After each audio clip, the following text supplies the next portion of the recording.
Let's go to, let's see here. Zach in Chi-Town, Chicago. What's up, Zach?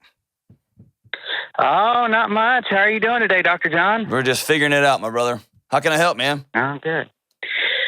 Well, I got an issue. I guess I don't know if it's an issue or not. Hopefully you can help me out with that. Okay.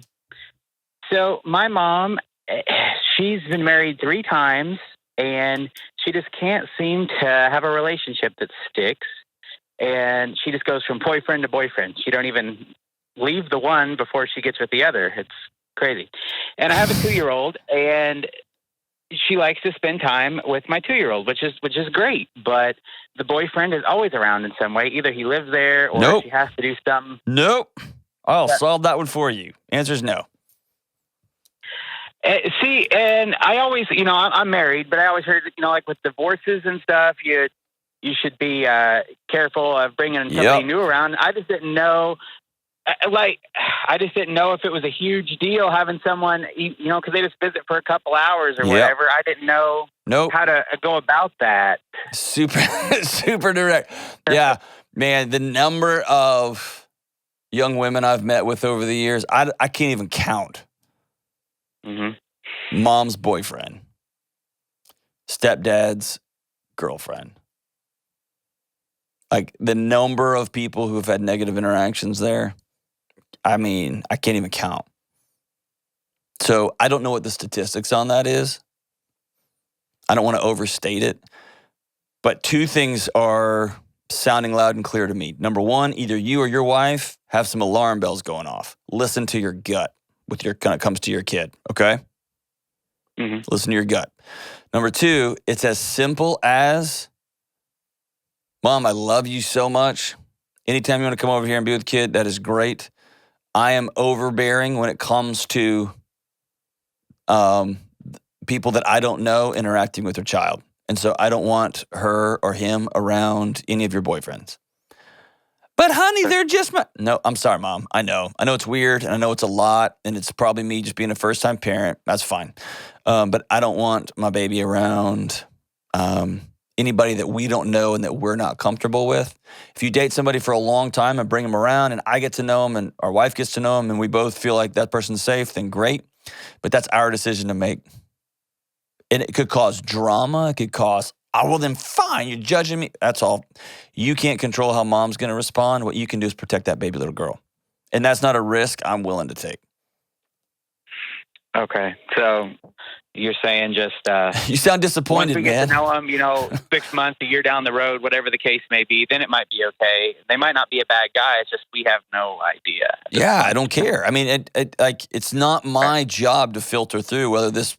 I'm just going to say I don't want this person in my kid's life. And given your your description of your mother's history there, I don't want that in my life. Mm-hmm. You know what I mean? What is it about the boyfriends that makes you uneasy? There's something that's setting your alarms off.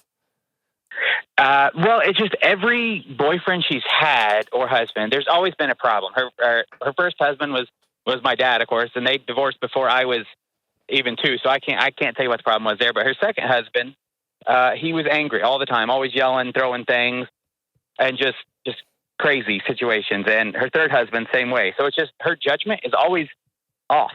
Can I ask you a harder question? I never know what she's going to bring home, so to speak. So to say, she just never had good judgment, so I wouldn't expect the next one to have good judgment. Even though I don't even know who he is, I just got to expect it's probably going to be a problem. So can I ask you a hard question? Mm-hmm. Does your baby need to be around your mom right now?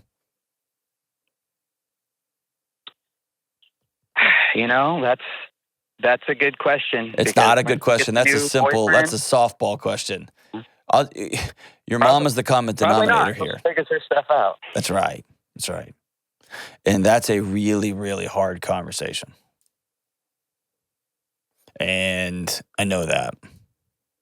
Yeah. And I'm sorry that that's been dropped in your lap there, because the picture of the perfect grandma that can come by and pick up the baby so me and my wife can still go on dates, all that is so great, man.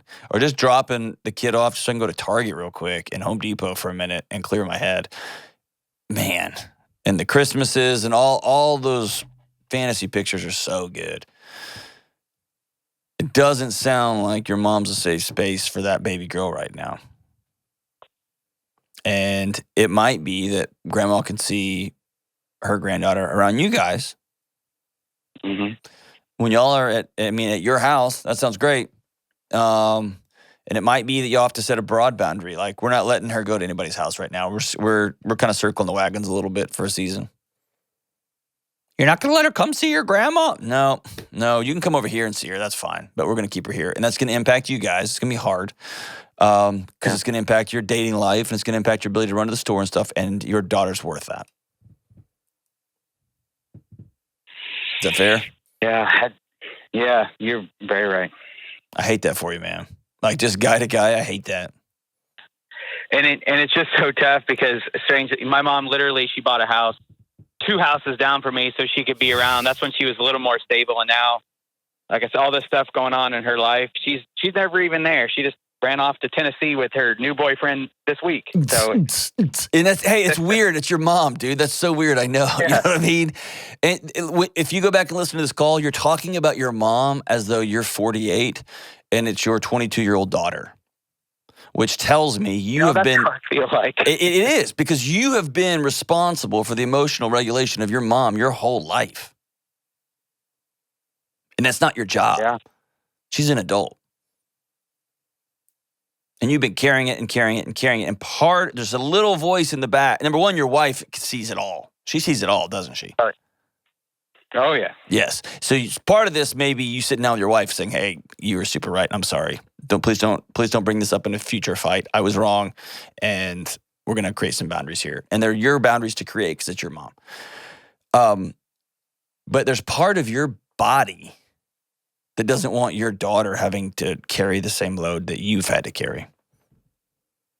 And so don't make her. And dude, I am not for 1 second minimizing this. I know how hard this will be. This will be the worst. But it's right. Right? Yeah, it is. I'll have some extra chips and queso for you, my brother. Because I know the whole thing will be hard. Maybe she'll sell the house and stay in Tennessee and make things easier, but probably not. Maybe. Tennessee's a great place to be. You can load up the truck and move to Beverly, but man, I'm sorry. 2 houses down. It's like you're Ray Romano, man. Oh, jeez.